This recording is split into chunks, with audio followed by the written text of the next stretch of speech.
नवरात्र दिवस 8वा. देवी महागौरीची कथा. आज नवरात्रीचा 8वा दिवस, जो देवी महागौरीच्या उपासनेसाठी समर्पित आहे.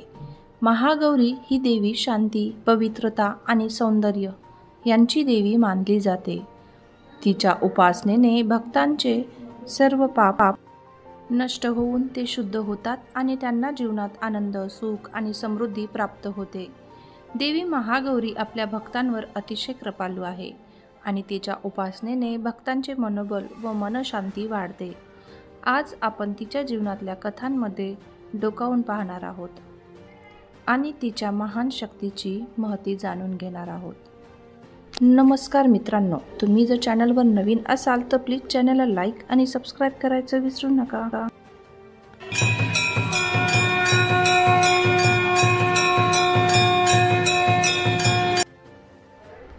देवी महागौरीची जन्मकथा. देवी महागौरीची कथा पुराणामध्ये विस्ताराने वर्णिली आहे. एकदा पार्वतीने भगवान शिवाला पती म्हणून मिळवण्यासाठी कठोर तप करण्याचा निर्धार केला. या तपस्येमध्ये तिने अनेक वर्ष अन्न आणि जल त्याग करून कठोर उपासना केली.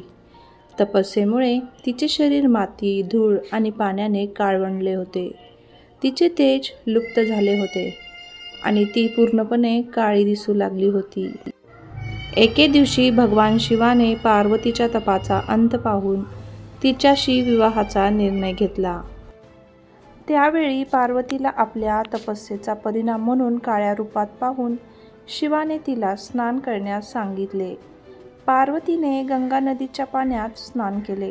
त्यावेळी तिचे काळवंडलेले रूप नाहीसे होऊन ती अत्यंत तेजस्वी आणि पवित्र दिसू लागली. यानंतर देवी महागौरी म्हणून ओळखली जाऊ लागली, कारण तिचे रूप आता पांढऱ्या चंद्राप्रमाणे शुभ्र आणि तेजस्वी झाले होते. देवी महागौरीची महत्ता. देवी महागौरी अत्यंत शांत आणि करुणामयी आहे. तिच्या उपासनेने भक्तांचे जीवन शुभ्र, पवित्र आणि शांतमय बनते. ती आपल्या भक्तांना मानसिक शांती, संतोष आणि सुखाची प्राप्ती करून देते. महागौरी ही महाकालीचे सौम्य रूप आहे. ती जीवनात सुख आणि शांती प्रदान करते. तिच्या कृपेने भक्तांना सर्व प्रकारच्या संकटापासून मुक्तता मिळते आणि त्यांच्या जीवनात सकारात्मकता येते. महागौरीच्या उपासनेने जीवनातील सर्व प्रकारच्या पापांचा नाश होतो. भक्तांनी तिला पांढरे फूल, तुपाचा दिवा आणि इतर पवित्र वस्त्र अर्पण करावे. तिच्या कृपेने भक्तांचे जीवन पवित्र आणि निर्मळ होते. ती अशा भक्तांना संपत्ती आणि वैभवही देते, जे तिला संपूर्ण मनोभावाने उपासतात. महागौरीच्या भक्तांची प्रचिती. महागौरीची कथा केवळ पौराणिक कथा पुरती मर्यादित नाही, तर ती अनेक भक्तांनी तिच्या कृपेने आपल्या जीवनातील अडचणी दूर करून यशस्वी जीवनाचा अनुभव घेतला आहे. कुमार नावाच्या एका भक्ताची कथा याबाबत प्रसिद्ध आहे. कुमार एक गरीब कुटुंबातील मुलगा होता. त्याचे आई वडील मृत्युमुखी पडले आणि त्याला लहान वयातच जगाचा सामना करावा लागला. कुमाराने शिक्षण घेतले, पण त्याला त्याच्या योग्यतेनुसार काम मिळत नव्हते. अशा अवस्थेत त्यांनी आपल्या समस्या देवी महागौरीला सांगून तिची प्रार्थना सुरू केली. कुमार प्रत्येक 8व्या दिवशी देवी महागौरीची उपासना करत असे आणि तिचा मंत्र जपत असे. ओम देवी महागौरी नमः. काही महिन्यांच्या उपासनेनंतर कुमारच्या जीवनात आमूलाग्र बदल झाला. त्याला चांगली नोकरी मिळाली, त्याचे आर्थिक संकट दूर झाले आणि त्याच्या जीवनात सुखाची प्राप्ती झाली. देवी महागौरीच्या कृपेने कुमारने यशस्वी जीवनाचा अनुभव घेतला. देवी महागौरीची उपासना आणि महत्त्व. देवी महागौरीची उपासना करताना पांढरे वस्त्र घालणे शुभ मानले जाते. तिच्या उपासनेत तुपाचा दिवा लावावा आणि देवीला पांढरी फुले अर्पण करावीत. उपासनेदरम्यान भक्तांनी ओम देवी महागौरी नमः हा मंत्र जपत राहावा. देवी महागौरीची उपासना केल्याने भक्तांचे सर्व पाप नष्ट होऊन ते पवित्र होतात. तिची उपासना विशेषतः महिलांसाठी अत्यंत फलदायी मानली जाते.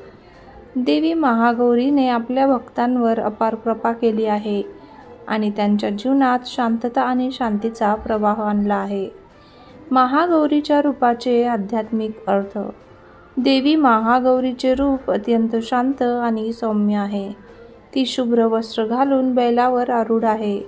ती एका हातात त्रिशूल धारण करते आणि दुसऱ्या हातात अभय मुद्रा आहे. ती आपल्या भक्तांना सर्व प्रकारच्या भय आणि संकटापासून मुक्त करण्याची क्षमता असलेली आहे. तिच्या कृपेने भक्तांना मानसिक संतोष आणि आत्मिक उन्नती प्राप्त होते. महागौरी ही परिपूर्णता आणि शुद्धतेचे प्रतीक आहे. ती भक्तांचे जीवन पवित्र करून त्यांना शांतीचा मार्ग दाखवते.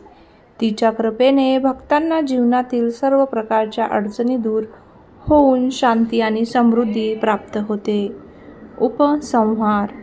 देवी महागौरी ही शांती, पवित्रता आणि सौंदर्याची देवी आहे. तिच्या उपासनेने आपले जीवन शांत, पवित्र आणि सुखमय बनवा. तिच्या कृपेने आपल्या जीवनात आनंद, समाधान आणि यश प्राप्त होईल. आशा करते की देवी महागौरी तुमच्या सर्व इच्छा पूर्ण करेल. जर तुम्हाला हा व्हिडिओ आवडला असेल तर प्लीज चॅनलला लाईक आणि सबस्क्राईब करायचं विसरू नका. स्वतःची काळजी घ्या, सतर्क राहा, जागरूक राहा. जय हिंद.